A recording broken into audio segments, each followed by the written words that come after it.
Hello students, আমি তোমাদের প্রিয় নীতিশ স্যার জ্ঞানজ্যোতি কোচিং সেন্টারের পক্ষ থেকে তোমাদের প্রত্যেককে জানাই আরো একবার স্বাগত। তো স্টুডেন্টস, আজকে আমি তোমাদের সঙ্গে আলোচনা করব তোমাদের MDC local language and folk culture. ঠিক আছে, লোকসাহিত্য এবং লোক সংস্কৃতি সম্পর্কে তোমাদের যে পেপারটা এমডিসি তে নিয়েছো সেই এমডিসি 2 পেপার নিয়ে আজকে আলোচনা করব। তোমাদের দেখবে ইউনিট 1 এ রয়েছে ডায়ালেক্টস অর্থাৎ উপভাষা।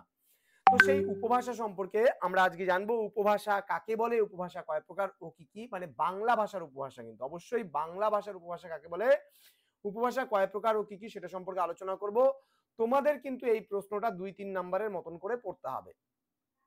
প্রথমত উপভাষা কাকে বলে আমরা একটু জেনে নেব ডিটেলসে, এবং তারপরে উপভাষা কয় প্রকার ও কি কি ডিটেলসে জানবো, এবং কোন কোন অঞ্চলে প্রচলিত সেগুলো একটু জেনে নেব। তো ক্লাসটি শুরু করার পূর্বে তোমাদেরকে বলবো, যারা এখনো পর্যন্ত আমাদের অফিসিয়াল ইউটিউব চ্যানেলটিকে সাবস্ক্রাইব করেনি তারা অবশ্যই চ্যানেলটিকে সাবস্ক্রাইব করে পাশে থাকা বেল আইকন অল প্রেস করে দাও, যাতে নেক্সট টাইমে কোনো ভিডিও আপলোড করলে তার নোটিফিকেশন তুমি সবার আগে পেতে পারো। এছাড়া তোমরা যদি ভাবছো যে অনলাইনে আমাদের কাছে পড়বে বা কোর্স করবে, তাহলে অবশ্যই যোগাযোগ করতে পারো। আমাদেরই অফিসিয়াল নাম্বার 7076398606 নাম্বারে, অথবা 6295916282 নাম্বারে।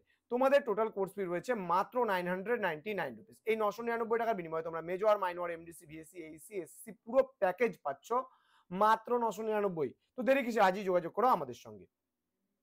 চলো আলোচনা করছি আজকের ক্লাসটি উপভাষা কাকে বলে। দেখো, ফার্স্ট উপভাষা পয়েন্ট করবে কোনো ভাষা সম্প্রদায়ের অন্তর্গত ছোট ছোট দলে বা অঞ্চল বিশেষে প্রচলিত ভাষাজাতকে উপভাষা বলা হয়। ইংরেজি ডায়ালেক্ট শব্দের বাংলা প্রতিশব্দ হলো উপভাষা। উপভাষার উপসর্গটির অর্থ হচ্ছে সাদৃশ্য, মানে যা ভাষার নিকটবর্তী, ভাষার মতো বা ভাষা সদৃশ তাকেই উপভাষা কিন্তু বলে। ডক্টর সুনীতি কুমার চট্টোপাধ্যায় বলেছেন, ডক্টর সুকুমার সেন, অতীন্দ্র মজুমদার প্রমুখ অধিকাংশ পণ্ডিতগণের মতে উপভাষা মোট 5টি। দেখো একটা জিনিস কি, যেমন মনে করো রাঢ়ী, বঙ্গালী, ঝাড়খণ্ডী, বরেন্দ্রী, কামরূপী। এবার এই যে ভাষা, মানে এই উপভাষাগুলোর উপরে যদি আমরা একটা ছাদ দাঁড়াই, সেই ছাদটা হলো ভাষা। বোঝা গেল? ভাষা। তাহলে এই ভাষার অন্তর্গত রয়েছে বিভিন্ন উপভাষা, অর্থাৎ বাংলা ভাষায় তো মানুষ কথা বলছে, কিন্তু বাংলা ভাষার মধ্যে আবার বেশ কয়েকটা ভাগ রয়েছে, যেমন রাঢ়ী, বঙ্গালী, ঝাড়খণ্ডী, বরেন্দ্রী, বঙ্গালী, কামরূপী, বা রাঢ়ী, বঙ্গালী, ঝাড়খণ্ডী, বরেন্দ্রী, কামরূপী। এই 5টাই হলো বাংলা ভাষার মূল উপভাষা। তাহলে তোমাদের 2 মার্কসের জন্য এখানে প্রশ্ন আসবে, অবশ্যই 2 মার্কসের জন্য তোমরা এগুলো পড়বে। প্রথম প্রশ্ন উপভাষা কাকে বলে, দ্বিতীয় প্রশ্ন উপভাষা কয় প্রকার ও কি কি, এটা নিয়ে আলোচনা করলাম।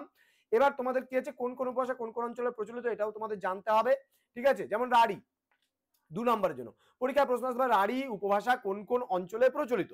তাহলে অবশ্যই খুব ইজিলি ভাবে তোমরা বলতে পারবে রাঢ়ী উপভাষা মধ্য পশ্চিমবঙ্গের ভাষা।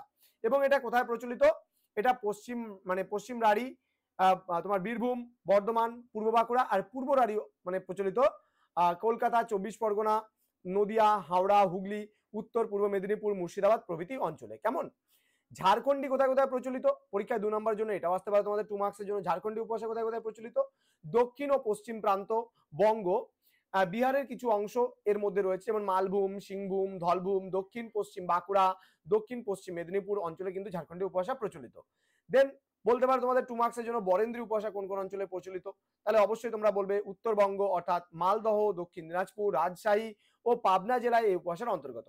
তোমাদের পরীক্ষায় 2 নম্বরের জন্য প্রশ্ন আসতেই পারে 2 মার্কসের জন্য, বঙ্গালী উপভাষা কোন কোন অঞ্চলে মানে প্রচলিত। বঙ্গালী বা বাঙালি উপভাষা প্রচলিত পূর্ববঙ্গের ভাষা, এটা পূর্ববঙ্গ। এই উপভাষা প্রচলিত মানে বর্তমানে বাংলাদেশ যাকে আমরা বলছি, ঢাকা, ময়মনসিংহ, ফরিদপুর, বরিশাল, খুলনা, যশোর, নোয়াখালী, চট্টগ্রাম এই উপভাষার অন্তর্ভুক্ত কিন্তু পড়ছে। দেন তোমাদের 2 মার্কসের জন্য প্রশ্ন আসতেই পারে যে কামরূপী উপভাষা কোন কোন অঞ্চলে প্রচলিত। এটা কিন্তু খুবই গুরুত্বপূর্ণ একটি প্রশ্ন। উত্তর পূর্ববঙ্গের ভাষা এটা। তোমার বিশেষ করে কামরূপী মানে ভাষার অন্তর্গত রয়েছে তোমার জলপাইগুড়ি, রংপুর, কোচবিহার বা কুচবিহার আছে কোন কোন বইয়ে, উত্তর দিনাজপুর, কাছাড়, শ্রীহট্ট, ত্রিপুরা।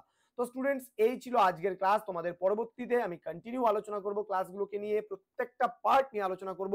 তোমরা যারা এখনো আমাদের চ্যানেলটিকে সাবস্ক্রাইব করনি তারা অবশ্যই চ্যানেলটিকে সাবস্ক্রাইব করে আমাদের সঙ্গে থাকো, আমাদের পাশে থাকো, বন্ধুদের সঙ্গে ক্লাসগুলো শেয়ার করো, এবং তোমাদের কোন কোন সাবজেক্টের প্রয়োজন তোমরা কমেন্ট বক্সে কমেন্ট করে জানাও। আমাদের যে স্যার ম্যামেরা রয়েছে তারা অবশ্যই তোমাদের জন্য চেষ্টা করবে প্রত্যেকটা সাবজেক্টের ক্লাসগুলো খুব তাড়াতাড়ি নিয়ে আসার। তো দেখা হচ্ছে খুব তাড়াতাড়ি পরবর্তী ক্লাস নিয়ে। তোমরা প্রত্যেকে ভালো থেকো, সুস্থ থেকো। Thank you so much, thanks for watching after all, thank you.